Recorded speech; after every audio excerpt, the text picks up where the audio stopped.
Welcome back, everybody. My name is Alexandra Janelli with Theta Spring Hypnosis. Today's tips and tool that I'd like to talk about is acknowledgement and the power of acknowledgement.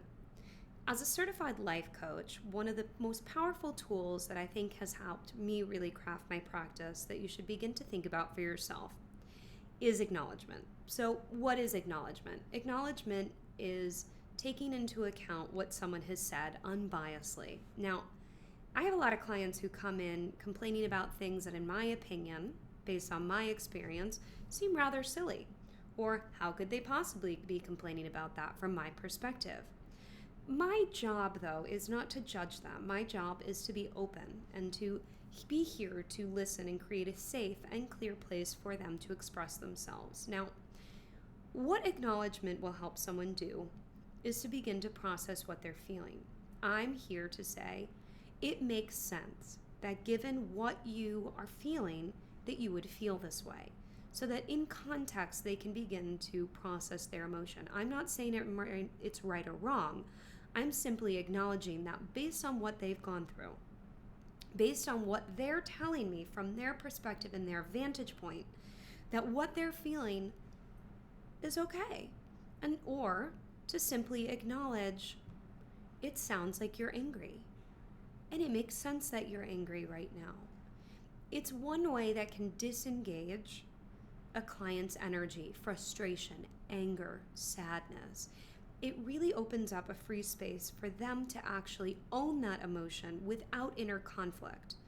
Because that emotion is beginning to come up because they're feeling like they're not supposed to have that feeling. Or there's some conflict telling them they shouldn't feel this way. And the moment that you can begin to acknowledge it, that doesn't mean accept it as truth, but to acknowledge it and make space for it to be there, the more that you can begin to process it and release it. So this is the first step in holding space for someone with acknowledgement. The other way that you can begin to do it is to acknowledge yourself and what you're feeling. Many times we say to ourselves, I shouldn't feel this way. It's stupid. Why do I feel this way? But what if you just acknowledged, of course I would feel this way, or I do feel this way?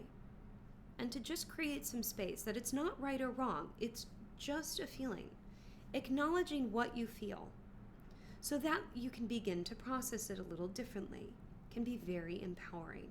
And it can take the energy out of it so that you can begin to release it and again, create options. You might even become aware as you acknowledge it of what you're feeling.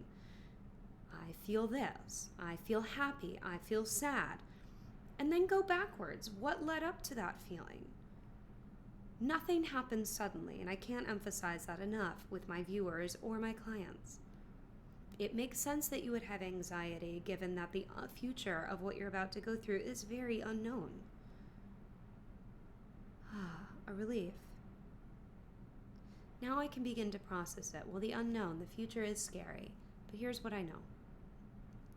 So the more you can begin to acknowledge things, it makes sense that it's understandable given what you've gone through. All of these things, they're not saying it's right or wrong, just simply, again, creating space. So I urge you to practice with that and see what comes up when you begin to create that space for people to have an emotion without judgment. My name is Alexandra with Theta Spring Hypnosis and Coaching out of New York City. Have a great day.